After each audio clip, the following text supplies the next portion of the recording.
के मार्ग में ऐसी कई कथाएं हैं जो इतिहास और रहस्य के बीच की धुंधली रेखा पर खड़ी है।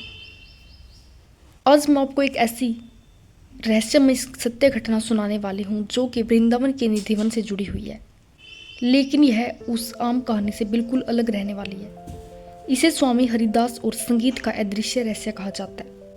स्टोरी में दोस्तों आगे बढ़ने से पहले अगर आप भी भगवान श्री कृष्ण के सच्चे भक्त हैं तो कमेंट में जय श्री कृष्ण लिखना न भूलें और हमारे चैनल को भी सब्सक्राइब करना न भूलें। दोस्तों, वृंदावन का निधिवन एक ऐसा स्थान है जहां पर आज भी शाम को लोग नहीं रुकते। माना जाता है कि अगर कोई भी व्यक्ति वहां पर भूल कर भी रुक जाता है तो उनके साथ अच्छा नहीं होता। कहा जाता है कि रात को यहाँ के जो पेड़ वो गोपियां बन जाते हैं और भगवान श्री कृष्ण रास रचाते हैं। लेकिन दोस्तों, इस रहस्य का एक गहरा पहलू स्वामी हरिदास जो कि तानसेन के गुरु थे उनसे जुड़ा हुआ माना जाता है। दोस्तों, माना जाता है कि स्वामी हरिदास जी निधिवन में बैठकर संगीत के माध्यम से भगवान को पुकारते थे।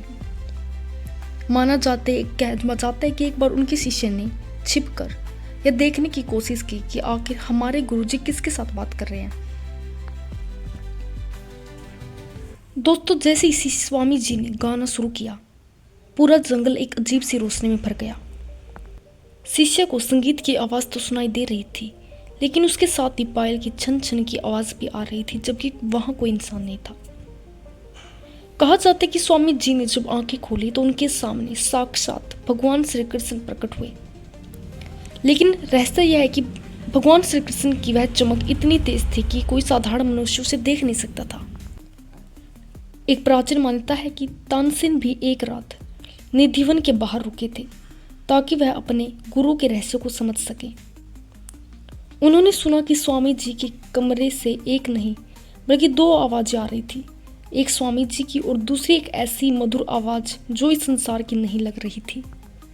माना जाता है कि जब तानसेन अंदर गए तो वहां सिर्फ स्वामी जी थे, लेकिन हवा में दिव्य इत्र की एक ऐसी महक थी जो पृथ्वी पर कहीं नहीं मिलती। आज भी मंदिर के पुजारी रात को वहां दातुन, पानी और पान रखते हैं जो सुबह इस्तेमाल किए हुए मिलते हैं।